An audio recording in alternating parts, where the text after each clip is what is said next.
coming. We know what's coming with it. You need to prepare. Everyone in the house must know how to turn off the water.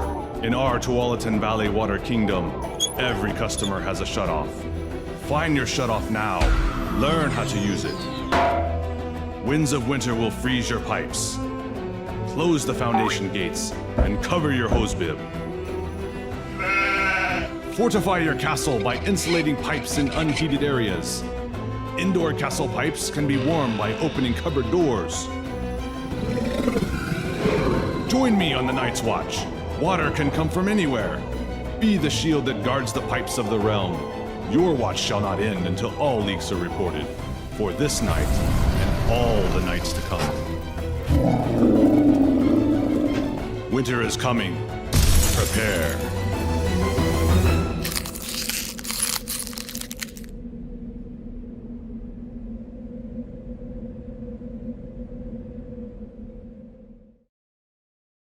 Good afternoon and welcome to today's edition of Talking Water. The topic of our informational presentation today is going to be winter weather preparedness for your home. And we have some great presenters with us today. Before we get to those folks, we're going to tell you a little bit about the Microsoft Teams platform in case you haven't used it before. If you're joining us by computer, you have some controls where you can raise your hand or you can type your question into the chat. If you are joining us by phone, we will allow you to ask questions unmuted towards the end. During the presentation, we just ask that everybody stay muted so that we don't get, these feedback loops going between different computers in the meeting while others are trying to talk. And we just want to remind you that the session is recorded and we are a government agency. We operate with a non-discrimination policy. So we just ask that you keep any comments free of profanity or anything that we would need to exclude in order to comply with that policy. So we're going to get started right away. Today joining us, we have Pete Boone. Pete is a professional engineer. He works here as the Chief Operating Officer, and he has worked at Tualatin Valley Water District since 2008. He's held several roles, and throughout his tenure, he's worked on a wide variety of infrastructure improvement projects. And he currently leads our teams who operate all aspects of the water system, from engineering and operations to distribution and construction and maintenance. He has degrees in forest engineering and civil engineering from Oregon State University. And in his free time, he's also a volunteer firefighter and EMT for Forest Grove Fire and Rescue. And he and his wife, Selena, live in Forest Grove. Our next presenter today is going to be Mike Edian. He's been with Tualatin Valley Water for 20 years. He's also held a variety of positions, and he has a great understanding of how the district's water system works. He started as a meter reader before he moved into our construction and maintenance crew, and he currently holds a position as a field customer service lead. And that's the team that responds out in the field to everything from broken meter boxes to potential leaks and all sorts of field customer service issues if you're not sure where your meter is, and then as well as overseeing the meter reading function. He also has his Waterworks Operator Distribution 2 certificate, and he is one of 2 of our water operators who are featured in the national award-winning Game of Seasons winter prep video, among other efforts such as he has hosted our employee charity auction. And so in his free time, Mike spends time with his family. He coaches youth football, and he also engages in woodworking. And he's also on a never-ending quest to find the perfect tacos. So he'll probably take recommendations there in the chat if you have any for that. So we're here talking about winter weather, and someone brought up, the snow miser would be a good thing to feature, So we're bringing that character in as the person or the entity that seems to have the ability to control cold weather. So with that, I'm going to turn it over to you, Pete. All right, thanks, Andrea, and thank you to all of our customers who have joined us today as we talk about your water system. You might think of it as our water system, but truly it's yours, and We just have the pleasure of operating and maintaining it for you. So Mike's going to talk about a lot of things about how you can prepare your homes. But just briefly, I wanted to talk about what we do to take care of the water system on a system-wide level. So in terms of resilience and being prepared for any type of emergency that might arise, we do that from a variety of standpoints, and really in no particular order. We've got a lot of ways that we try to mitigate risk here. One of those is with regional interconnectivity. So we share borders with a variety of cities and other agencies that all provide water to their customers. And we have our systems tied together. That doesn't mean that water always flows back and forth, but we have the ability to do that. The water that we serve goes through several different treatment processes to make it safe for consumption. The water from the Joint Water Commission, that's our system to the west, goes through a conventional filtration plant and is treated with chlorine to maintain a barrier against any kind of organisms growing in the water. And the Portland Water Bureau sends us water from the east. That water is also treated with chlorine to prevent any kind of bacterial growth, and then that stays in the water as it moves through our system and prevents anything from cropping up. We got backups to a lot of our systems. We've got automated controls, so there's a computer system that's overlaid across the water infrastructure and provides some automation and control so that it can basically operate itself remotely, so it can respond as things change throughout the system. I talked a little bit about our water sources, so we've got several of them. We've got the Joint Water Commission, we've got the Portland Water Bureau, and you may have heard we're working on developing a new one in partnership with Hillsborough and Beaverton, and that'll be the Willamette Water Supply System, and you can find a lot of information on our website about that. We work with our partner agencies, like we talked about interconnectivity, but we also share other resources, so people, equipment, and information. We work together with our partners to make sure that we're all prepared. If we do have issues with our system that impacts our ability to get water to your particular home or neighborhood, we've got systems that we can deploy to distribute water and have folks come and receive that and take it away in containers. And we perform drills and training to make sure that we're prepared for any kind of issue that may arise in the system. And lastly, we do events like this. So we try to help our customers be prepared in their own homes, and that's what Mike's going to focus on today. So Mr. Etienne, take it away. Okay, and hopefully everyone can hear me. And Pete, I remember to go ahead and unmic myself so everyone can hear me today. Welcome everybody. Welcome to Talkin' Water. This is your cold weather edition, and I guess my goal today, or our goal as a district, is to provide insightful information to each of you, provide a little bit of a basic overview of what we do as a district to prepare ourselves in the event that there's a cold weather event. And along those lines, I'd like you at home to start thinking how you can prepare yourself now to put yourself in a better position before we move into the months that might provide a little more of a challenge to us. So I want to be aware. Aware of everybody's time and courteous that, and allow for some questions at the end. So we'll make sure to get to those questions and make sure to jot down your notes as I move ahead. But as we plan ahead, so I'll go ahead and start advancing the slides. That might help a little bit. We try to prepare ourselves or put ourselves in a position that is going to make us more effective out in the field should we run into large scale events during these inclement weather periods. We modify our activities, and we take the steps that are necessary to mitigate unnecessary risks. So some of the things that we do here at the district, setting de-icer around our facilities, that's pretty much the basics of how we act as far as what you can do at home that is in relevance to acting in cold weather events. A lot of our responses will initially come in the form of no water calls. So when a freeze event happens and it occurs over a couple days of where the weather isn't really necessarily getting above freezing, we'll start to receive the no water calls, and then that is typically followed by the burst customer pipes. When the thaw happens, that's when it gets a little bit more busy on our end. Equipment preparedness for us. Vehicles play an integral role for us. We ahead of time, we'll start chaining our vehicles and we'll have our proper PPE. You at home may look at this as an opportunity here.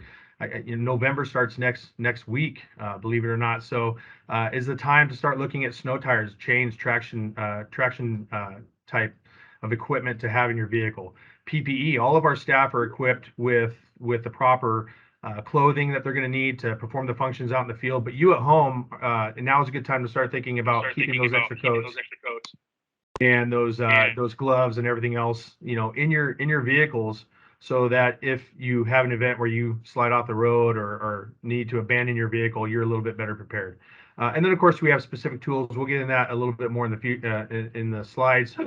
We use propane torches as an example to kind of thaw out frozen meters in the event that is actually where the frozen water line, or where the line is frozen at the time. But we are going to advocate that to not use open flames, especially in the house. That's proposes a safety risk. Moving forward, this is just a coverage. You joining us today might find yourself somewhere located within this map, within our water district here. And I guess the purpose of this map is to sort of identify that we position ourselves so that we can more effectively and efficiently respond to your calls.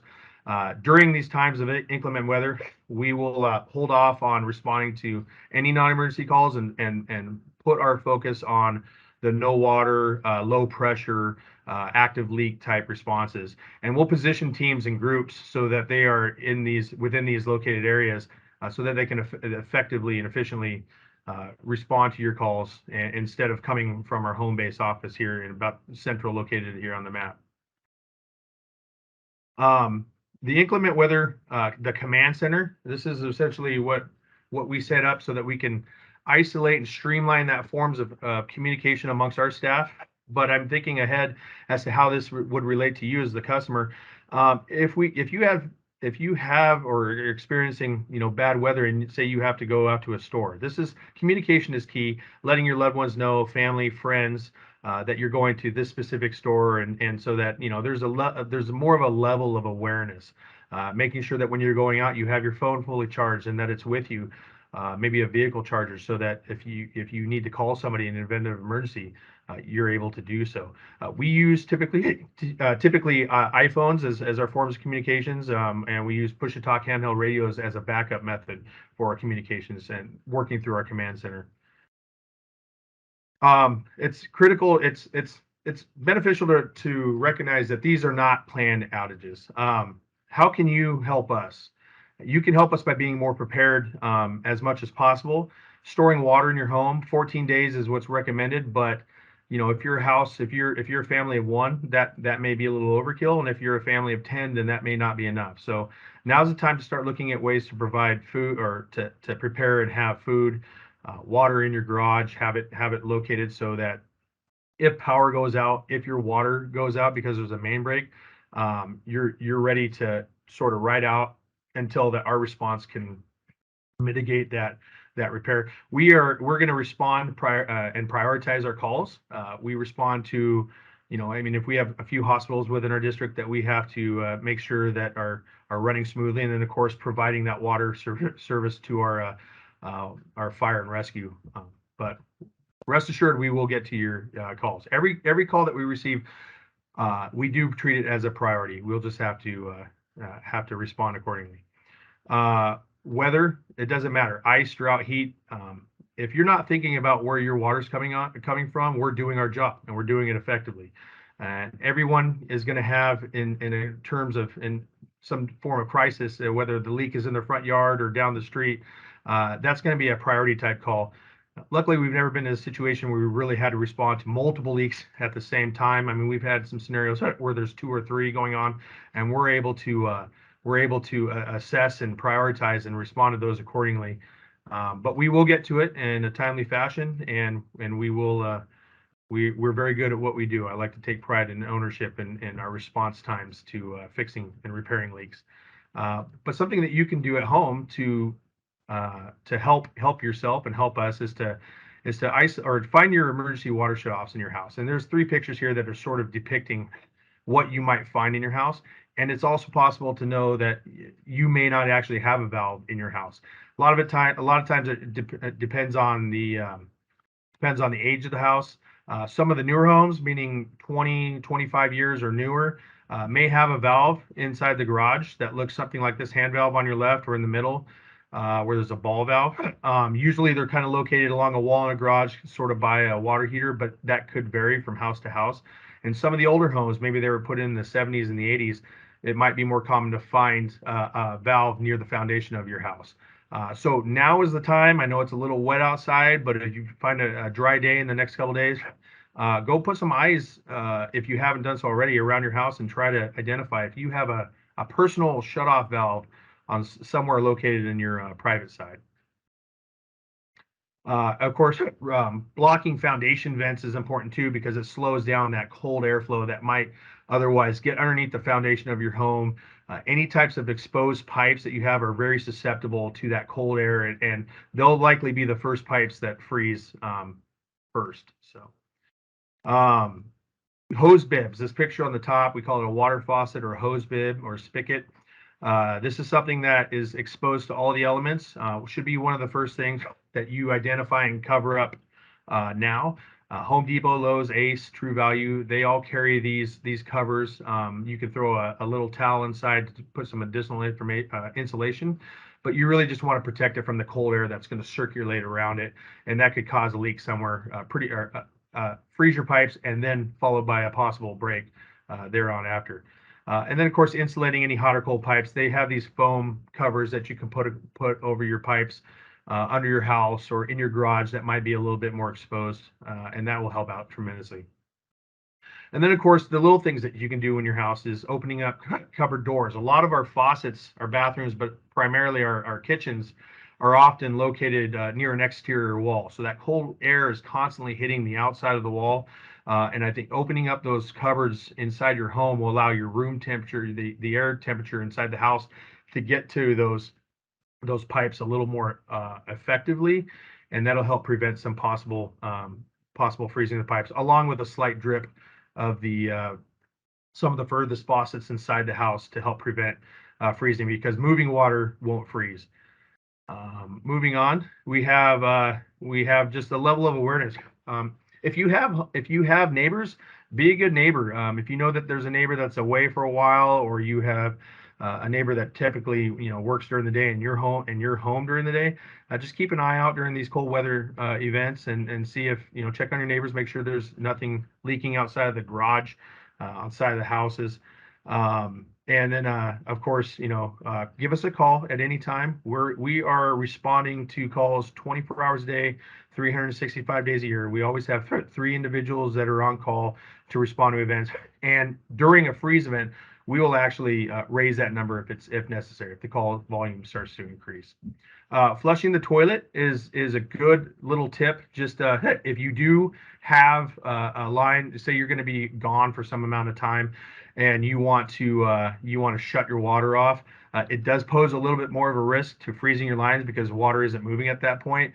But if you do choose to go that route, say you're going to be gone for 2 weeks, I just suggest flushing all the tanks in your line. Allows for a little bit more room of expansion with your lines, just in case they do break, and it can negate the possibility of your line freezing a little bit. And then, of course, irrigation lines are susceptible. If you haven't done so, have your backflow specialist come out and help drain your irrigation lines, so that when you turn them back on next June or July, there aren't any mystery leaks that are popping up. I guess last but not least, what I really want to focus on, because I do want to allow for allow some time for questions, is don't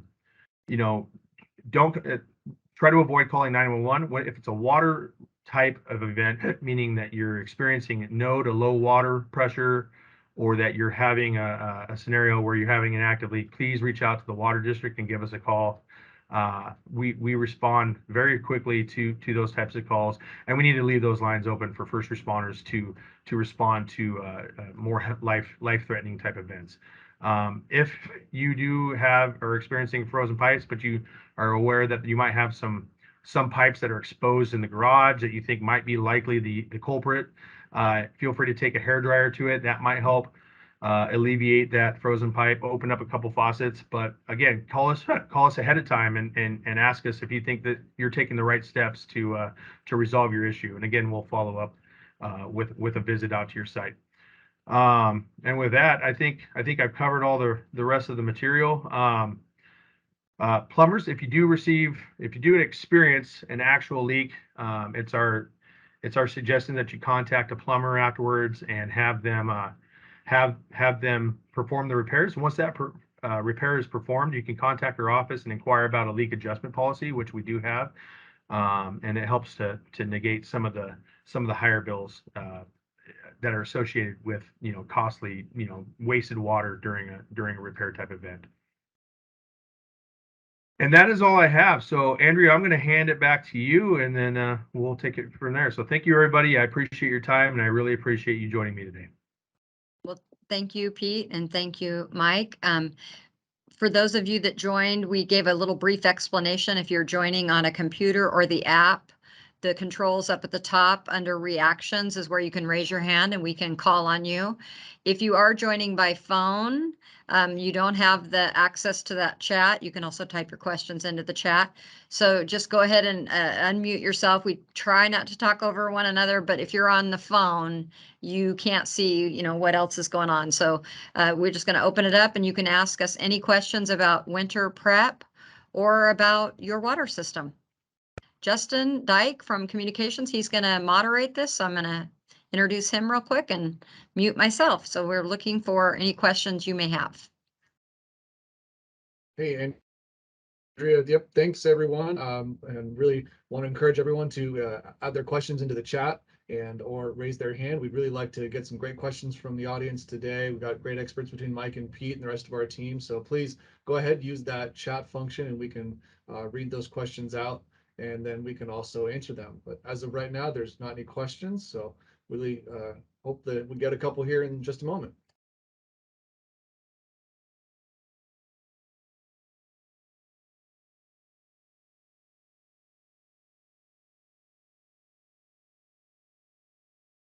So, excuse me. Hello, everyone. My name is Frank Reed. I'm the communications coordinator at Tualatin Valley Water District. And actually, I have a question that I'll go ahead and get it started. So, Mike, if somebody doesn't know where their water shutoff is at their house or they can't find it, what is the best thing for them to do? That's a great question, Frank, and I actually appreciate that you asked that because that's a common question that we get quite a bit. I would suggest, first of all, contacting us today. Contact us within the next few weeks.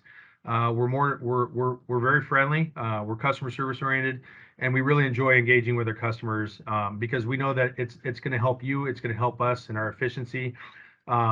We love to visit and show you what we think where your valves might be.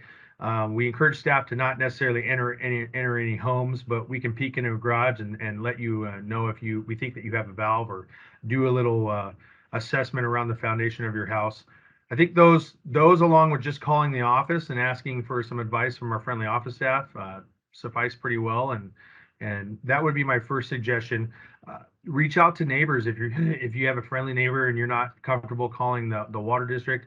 You might have a neighbor that you're friends with, and if you live in a subdivision that's somewhat similar, if they have a shutoff valve, they might be able to help you as well identify where your valve is. And keep in mind there is a valve located on your gas meter. And your gas meter is typically attached on the side of your house, and there's a valve on there.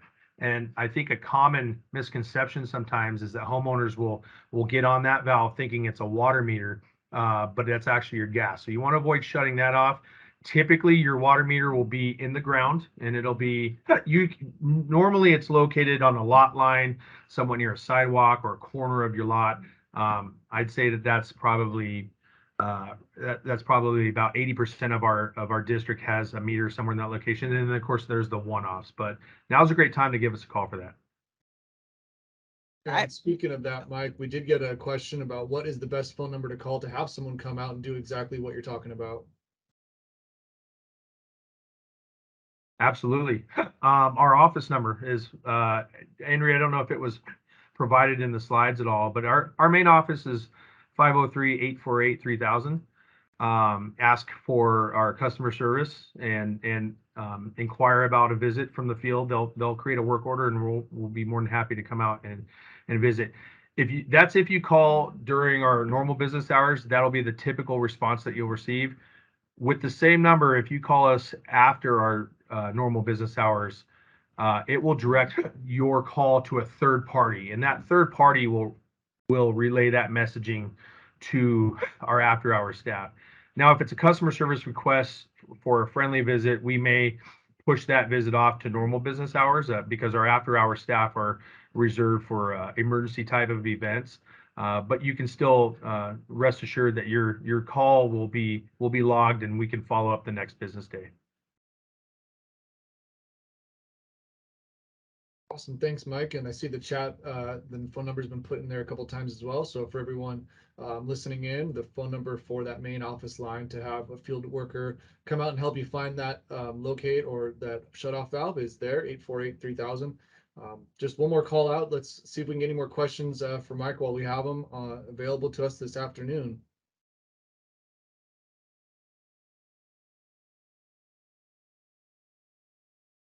And I'm not seeing I just want to, if I can highlight one more thing. Now, I want to thank everybody for joining. So we do get the occasional customer that is not quite sure if they're a TVWD customer. They might be nearby, say Hillsboro or Beaverton.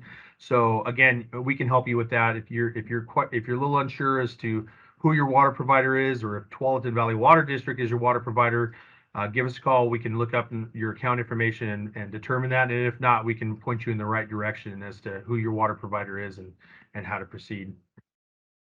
And I think we got one question from someone who wants to unmute. We got Yep. one from Faye. Faye, go ahead. What's your question?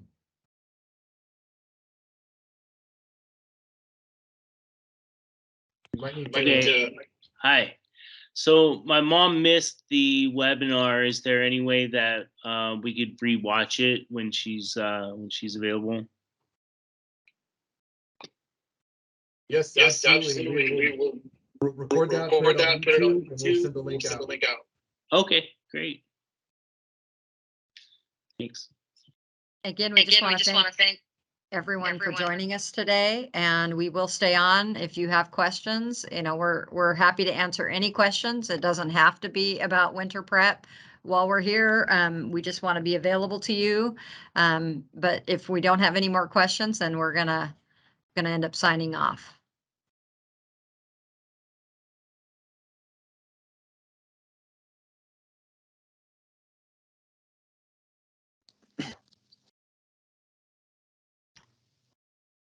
I think we might have another question. This is Amen. So I was wondering, what is the current wait time for customer service to respond to a house call prior to an event? That's a Right great now, question. prior to an event, it's within 48 hours for non-emergency calls. It would be less than 24 hours if it was something urgent. And like after hours calls, it's about 30 minutes. And then also, is there a cost for that?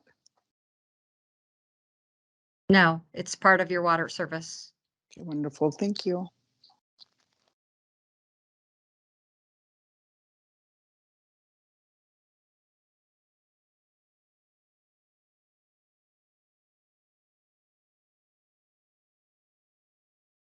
Okay, I think with that, we're gonna give it a wrap up for today. Again, thank you for joining us. And if you do need to reach us at any time, our number is 503-848-3000. We would be happy to assist you. Thank you. Thank you, Thank everybody. you.